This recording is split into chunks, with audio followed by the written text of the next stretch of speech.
সবাইকে সুপ্রভাত বন্ধুরা। সকাল হয়েছে, মর্নিং ওয়াকে বেরিয়েছি। দেখুন কি সুন্দর সকাল, পুরো ফাঁকা জায়গা। এইটা হচ্ছে এই যে ট্যুরিস্ট কমপ্লেক্সের আরেকটা দরজা। চারিদিকে কিচ্ছু নেই, এটা রাজবাড়িরই কোনো একটা অংশ। বিশাল মাঠ, চারদিকটা ঘুরে আবার ফিরে আসছি। দূরে রাজবাড়ি দেখা যাচ্ছে। এখন আর রাজবাড়িতে কিন্তু ঢুকতে দেয় না। আগে একবার অনেক দিন আগে রাজবাড়িতে ছিলাম, এখন কিন্তু আর বাইরের লোকদের স্বাভাবিক, ওদের প্রাইভেসি নষ্ট হয়, ঢুকতে দেয় না। এই যে ঝাড়গ্রাম রাজবাড়ি ট্যুরিস্ট কমপ্লেক্স, আগেই জায়গাটা ফাঁকা ছিল। অনেক বছর আগে রাজবাড়িতে ছিলাম, তার একটা ছবি দিলাম। ব্রেকফাস্ট টেবিলে এসে গেছি, আজ লুচি নিয়েছি। ব্রেকফাস্ট করে আমরা বেরিয়ে পড়ছি। প্রথমে আমরা যাব কনক দুর্গা মন্দির, 15 কিলোমিটার মতন দূর। এই আজকেও আগের দিনের গাড়িটাই আমরা নিয়েছি, 2000 টাকা ওর ভাড়া। আর আগের দিনে বলতে ভুলে গেছি, 3500 টাকা ভাড়া নিয়েছিল। অ্যাকচুয়ালি ট্যুরিস্ট লজটিকে ঠিক করে দিয়েছিল। আজকে আর ট্যুরিস্ট লজে না বলে ওকেই ঠিক করেছি। ও বলছিল ট্যুরিস্ট লজ থেকে বললে 2500 টাকা নেবে। যাই হোক, আপনারা নিজেরা যদি বুক করেন হয়তো কিছু কম হতে পারে। চলে এসেছি। নতুন করে আবার করেছে, রেনোভেশন করে। এই যে কনক দুর্গা মন্দিরের ঢোকার গেট অনেক চেঞ্জ হয়েছে দেখছি। এই রাস্তাটা কিন্তু খুব সুন্দর। আর এই জঙ্গল, 500 বছরেরও বেশি আগে রাজা গোপীনাথ এই মন্দির নির্মাণ করেন। কনক মানে তো বুঝতেই পাচ্ছেন সোনা। এই মূর্তি কিন্তু সোনার প্রতিমা। ডুলুং নদীর ধারে এই মন্দির। দেখুন গাছটা কি সুন্দর, দুপাশে পুরো জঙ্গল। এই যে মন্দির চত্বর। মন্দিরে ঢুকবো, পুজো দেব, কিন্তু মন্দিরে ছবি তোলা নিষেধ, তাই ছবি তোলার কোনো চেষ্টাই করছি না। এখানে কিন্তু অতিথিশালাও দেখছি রয়েছে, সেটা আর খোঁজ করলাম না কত দাম কি বৃত্তান্ত। দেখুন এদের কাণ্ড। পুরোহিত এত ভালো, 94 বছরের বয়স, কি ভালো পুজো করলেন না। অনেকক্ষণ টাইম লাগলো, কিন্তু খুব সুন্দর। প্রত্যেকের নাম ধরে ধরে। সত্যি এত সুন্দর পুজো করা অনেক দিন দেখিনি। পুজো দিয়ে এই গাছটা দেখুন, রক্তপিতা, কোনোদিন এরকম গাছ দেখলাম। কেলি কদম নাম, সেটাও কিন্তু আগে দেখিনি। চিল্কিগড় রাজবাড়ি, বিরাট বড় মাঠ, কোনো প্রবেশ মূল্য কিন্তু নেই।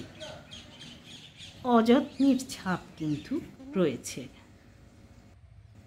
অনেকগুলো মন্দির রয়েছে।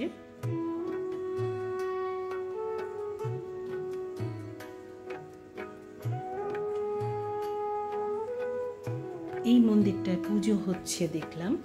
এটা কোনো একটা আউট হাউস টাইপের কিছু বা জানি না, কিন্তু একদম ভগ্নপ্রায় অবস্থা।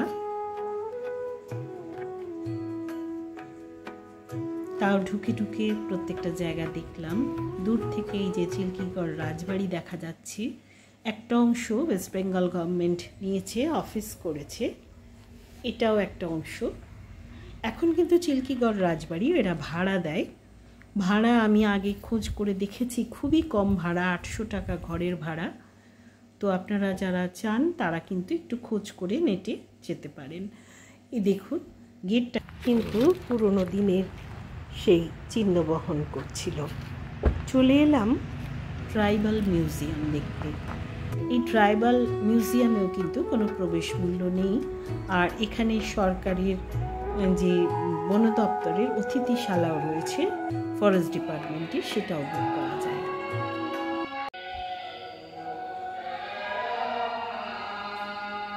বন্ধুরা, এই মিউজিয়াম দেখতে আমার তরফ থেকে একটা রিকোয়েস্ট, আমার এই ভিডিওটা ভালো লাগলে প্লিজ একটা লাইক দেবেন, একটু শেয়ার করবেন, কিছু কমেন্ট করলে আমার আরও উৎসাহ বাড়বে।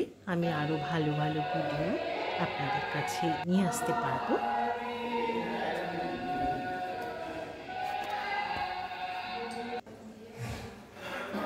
সাঁওতাল বিদ্রোহ পড়েছিস বাবা? ওইখানে অরিজিনালগুলো দেওয়া রয়েছে। এগুলো দেখতে দেখতে গায়ে কাঁটা দিচ্ছে। কিছুদিন আগে মহাশ্বেতা দেবীর একটি বই পড়ছিলাম, তাতে দেখছিলাম এই সাঁওতাল বিদ্রোহের যে গল্প, কি অসম যুদ্ধ। ছৌ নাচের যে মুখোশগুলো খুব সুন্দর করেছে কিন্তু মিউজিয়ামটি।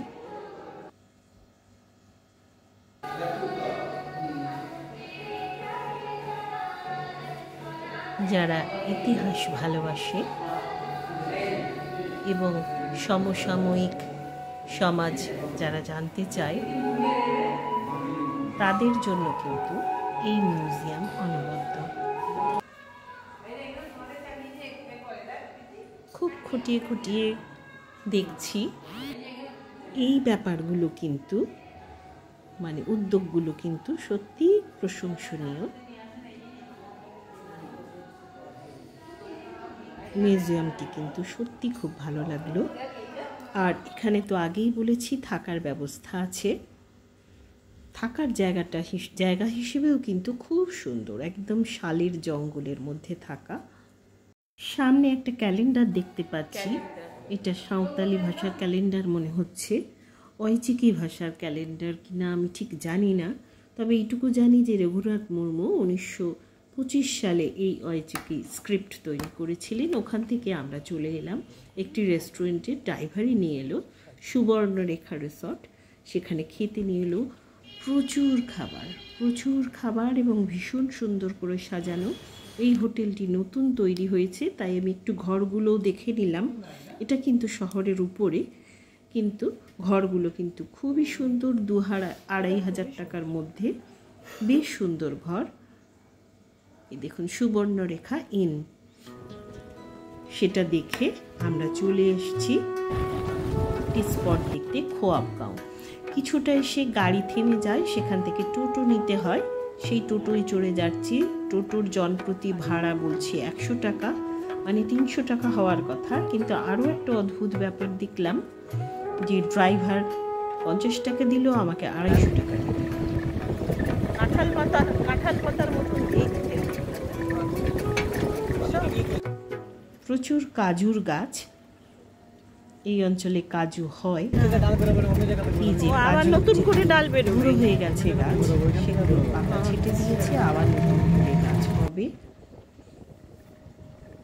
খোয়াবগাঁও এক আদিবাসী গ্রাম, একদম শালের জঙ্গলের ভিতর দিয়ে চলে এলাম খোয়াবগাঁয়ের প্রবেশদ্বারে।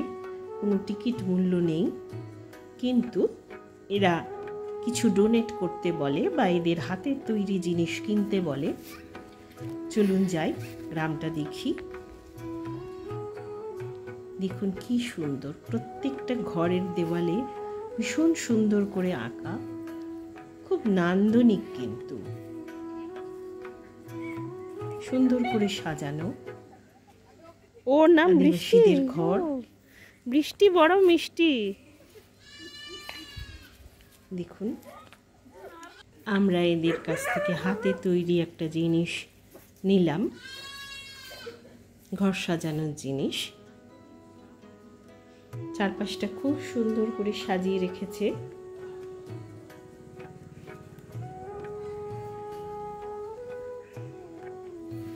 দেখবার মতন, কিন্তু